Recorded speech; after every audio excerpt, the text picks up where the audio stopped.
Ана, жанарынан нұр, жүрегінен мейірім төгілетін, қалауыңды қабағыңнан, көңіліңді көзіңнен танитын ең жақын жанашырың.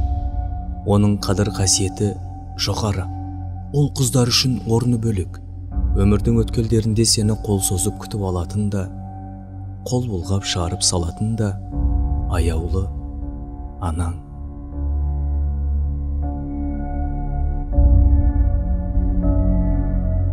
Құрсағынан босатса да құшағынан шығармай, мәңгілік сен үшін жаны күйзеліп, сағынған сайын сай сүйегі сырқырап, ұзақ түндерде көз ілмейтін де сол анаң. Қанша есейіп кетсек те, анамыз үшін мәңгілік сәби қалпымызда қаламыз.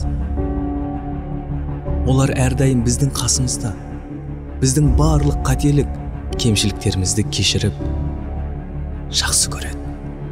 Олар біздің жеңістерімізге қуанып, жеңілістерімізді бірге қабылдайды.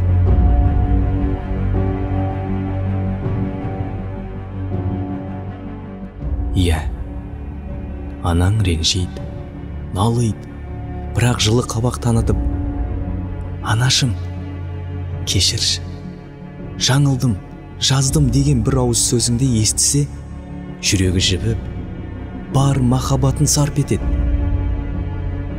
Сәби күніңде ауырған кезің есіңде ме?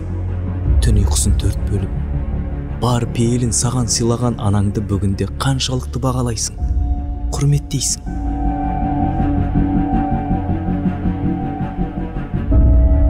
Еркелікпен шалыс басып, көңілін қалдырған тұсың болса, анаңнан кешірім сұра, көңілін тап.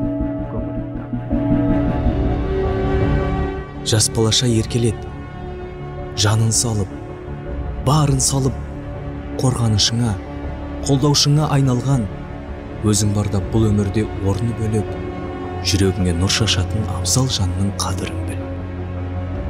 Анаңдай ғазиз, мейірбан, табылар саған қай жерден.